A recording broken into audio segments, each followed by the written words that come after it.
नमस्कार, the truth के इस अंक में मैं प्रीति पांडे सभी दर्शकों का बहुत स्वागत करती हूँ।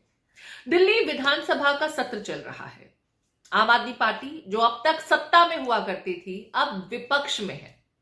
विपक्षी भूमिका में आम आदमी पार्टी के नवनिर्वाचित विधायक हैं और जैसे ही बीजेपी सत्ता में आई है, आम आदमी पार्टी के साथ खींचतान दिल्ली में शुरुआत से ही देखने को मिल रही है। पहले विवाद हुआ बाबा साहेब अंबेडकर की तस्वीर को लेकर के।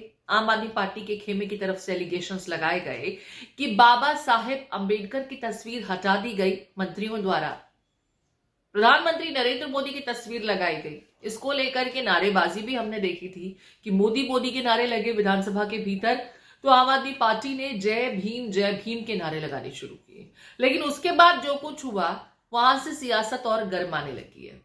स्पीकर विजेंद्र गुप्ता ने आम आदमी पार्टी के कुछ विधायकों को 3 दिनों के लिए सस्पेंड कर दिया। यानी 3 दिनों तक विधानसभा की कार्रवाई के दरमियान आम आदमी पार्टी के विधायक सदन में प्रवेश नहीं कर सकते। लेकिन फिर गुरुवार को, जब बुधवार की शिवरात्रि की छुट्टी के बाद आज तीसरे दिन की सदन की कार्रवाई शुरू होनी थी, उससे पहले कुछ एक ऐसी तस्वीर देखने को मिली जिसके बाद ये तो स्पष्ट हो गया कि सदन में बिना खींचतान के, बिना आरोप प्रत्यारोप के नॉर्मल प्रोसीडिंग्स हो नहीं पाएंगी। आम आदमी पार्टी के जो सस्पेंडेड विधायक थे वो सदन के बाहर, बल्कि विधानसभा परिसर के बाहर आज सड़क पर बैठे दिखाई दिए, धरना देते दिखाई दिए।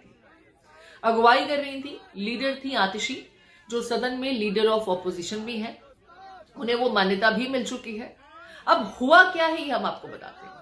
जय भीम के नारे तो सदन में लगाए गए, वो आपको याद ही होगा। उसके बाद विजेंद्र गुप्ता ने इसे किस तरीके से उद्दंडता करार दिया और किस तरीके से सस्पेंशन के आदेश दिए थे, ये आपको याद है। 3 दिनों के लिए ये आदेश वैलिड था।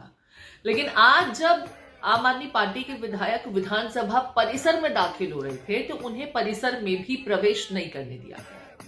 यह दावा किया जा रहा है कि स्पीकर के आदेश पर उन्हें विधानसभा परिसर से भी 50 मीटर दूर बाहर बैरिकेड पर पुलिस द्वारा यह कहकर रोक दिया गया कि अमुक ऑर्डर स्पीकर साहब के हैं। और इसी को लेकर के अचरज में, अचंभे में आम आदमी पार्टी की लीडरशिप धरने पर बैठ गई। सड़क पर ही प्रदर्शन शुरू हो गया। अब दिल्ली के जरूरी काम तो खैर क्या ही होंगे, विपक्ष अपनी आवाज क्या ही उठाएगा। सड़क पर एक बार फिर से दिल्ली में सियासत देखने को मिल रही है। ये वही पार्टी है जो सड़क से ही उठी है। धरना प्रदर्शन करना बहुत आम बात है इन लोगों के लिए। लेकिन आज जिस मुद्दे पर ये प्रदर्शन करें, इनका ये कहना है कि भाई हम जनता के चुने हुए नुमाइंदे हैं, लेकिन हमें परिसर के भीतर भी दाखिल नहीं होने दिया जा रहा है। जो जरूरी काम होते हैं, जिन जिम्मेदारियों का निर्वहन एक विधायक को करना होता है, उससे जरूरी कामकाज भी वो नहीं कर पा रहे, क्योंकि उन्हें तो विधानसभा परिसर में प्रवेश भी नहीं करने दिया जा रहा। आप सस्पेंड कर सकते हैं, आप सदन के भीतर नहीं दाखिल होने दे सकते, जो ऑर्डर्स हैं, लेकिन आप विधानसभा परिसर के अंदर भी प्रवेश पर रोक लगा देंगे। ऐसा अब तक के इतिहास में भारत में देखने को नहीं मिला। जरा सुन लेते हैं आतिशी को। हम लोग प्रदर्शन नहीं कर रहे हैं, हमें यहाँ पे जाने से रोका जा रहा है। हम तो विधानसभा के परिसर के अंदर जाने के लिए आए थे, लेकिन हमें यहाँ पे अंदर जाने से रोका जा रहा है। बस पुलिस वाले कह रहे हैं, स्पीकर साहब ने बोला है कि हमें अंदर नहीं घुसने देंगे। हम यहाँ पे प्रोटेस्ट कर रहे हैं, हम यहाँ पे बैठे हुए हैं। ये देश के इतिहास में कभी नहीं हुआ है कि चुने हुए विधायकों को विधानसभा परिसर के अंदर घुसने से रोका जाए। हमने ऑर्डर मांगा पुलिस से, पुलिस के पास कोई ऐसा ऑर्डर नहीं है कि हमें विधानसभा परिसर के अंदर नहीं घुसने दिया जाएगा। आम आदमी पार्टी की लीडर इस वक्त आतिशी है विधानसभा में, और आतिशी को आपने सुन लिया।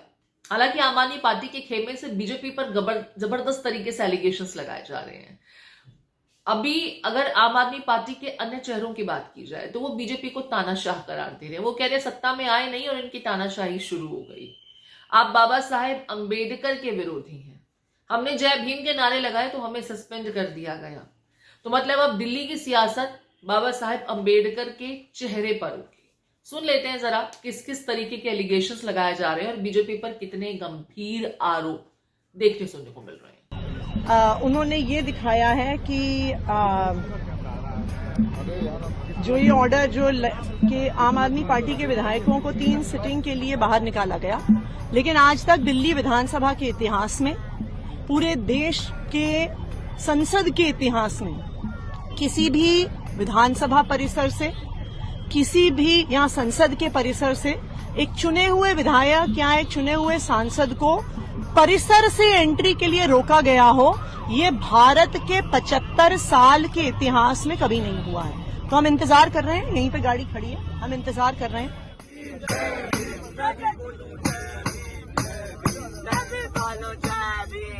विधानसभा के सदन में एंट्री नहीं अलाउ होती है अगर आप सस्पेंड होते हैं, लेकिन विधानसभा के मेन गेट से 50 मीटर दूर पुलिस के बैरिकेड लगा के रोकना, ये तो दिल्ली विधानसभा छोड़िए, पूरे देश के विधानसभाओं के इतिहास में कभी नहीं हुआ होगा कि एक चुने हुए विधायक को रोका गया।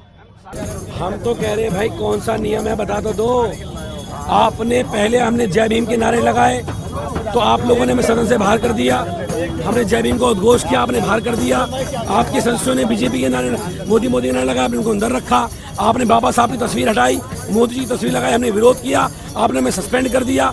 और उसके बाद तो आज हद हो गई कि आप लोगों ने, भारतीय जनता पार्टी के स्पीकर साहब विजेंद्र गुप्ता जी ने हमें विधानसभा के अंदर ही एंट्री नहीं दी। सदन को छोड़ो, विधानसभा परिसर के अंदर एंट्री नहीं दी। ये लोग संवैधानिक मूल्यों को की धज्जियां उड़ा रहे हैं, ये बाबा साहब के संविधान को खत्म करना चाहते हैं, लोकतंत्र को खत्म करना चाहते हैं। और हमारी इनसे मांग है कि पूर्ण तरह से बाबा साहब की तस्वीर को उसी जगह पे लगाया जाए, मुख्यमंत्री कार्यालय में, मंत्रियों कार्यालय में, जहां पर वो लगी हुई थी, वरना संघर्ष जारी रहेगा। आप लोगों ने हमें परिसर के बाहर रोका है, जो आज तक के इतिहास में, संसदीय परंपरा में कभी ऐसा नहीं हुआ कि कभी विपक्ष के साथियों को परिसर में घुसने की अनुमति ना हो। ये पहला नियम लेके आए हैं और इसके खिलाफ संघर्ष जारी रहेगा। ठीक है, कुलदीप जी ने यहाँ पर एलिगेशन ये लगाया कि अंबेडकर की फोटो हटाकर मोदी की फोटो लगाना, और अगर उसका विरोध किया जाता है तो बीजेपी को वो नागवार गुजरा, लिहाजा ये एक्शन देखने को मिला। सवाल ये है कि कैग की रिपोर्ट पर कोई कुछ क्यों नहीं बोलता है। हालांकि आम आदमी पार्टी का ये भी कहना है कि जानबूझकर के, क्योंकि इस मुद्दे पर चर्चा करनी और आम आदमी पार्टी अपना पक्ष ना रखे, दिल्ली वालों के सामने एक नैरेटिव सेट करने की कोशिश है, लिहाजा उन्हें सदन में दाखिल होने से भी रोका गया। इंटेंशनली सब कुछ हो रहा है। लेकिन दिल्ली में अभी नई नई सरकार का गठन हुआ है और नई सरकार के गठन के साथ ही जिस तरह की राजनीति शुरू हो गई है, वो राजनीति दिल्ली वालों का भला करेगी, कैसे करेगी, बड़ा सवाल यही है। अभी तो आम आदमी पार्टी को और बहुत सी लड़ाइयां लड़नी है, लेकिन अगर अंबेडकर की तस्वीर और फोटो, जय भीम के नारे, इन्हीं मुद्दों में वो उलझ करके रह जाएगी, तो एक सकारात्मक विपक्ष की भूमिका निभाएगी या इसी तरह के कैमरा का फेवरेट मुद्दा उठा करके, समझिए, कैमरे के लिए प्रोटेस्ट करने की आधी आम आदमी पार्टी इसी तरह की सियासत को आगे लेकर के बढ़ेगी जिसके लिए वो जानी भी जाती है, या दिल्ली के लिए भलाई का अब कुछ काम होगा जो कथित तौर पर बीते 10 सालों से अटका हुआ है। इस मुद्दे को आप किस तरीके से देखते हैं? स्पीकर विजेंद्र गुप्ता द्वारा आम आदमी पार्टी के विधायकों को सस्पेंड करना और फिर विधानसभा परिसर में दाखिल भी न होने देना, जो ये फरमान है, क्या आपको भी ये तानाशाही रवैया लगता है? आम आदमी पार्टी के विधायकों के साथ जो हुआ, क्या वो सही है? वो तरीका तर्कसंगत नजर आता है क्या? या आम आदमी पार्टी के आरोपों में कुछ दम आप देखते हैं? आपके कमेंट्स का इंतजार रहेगा।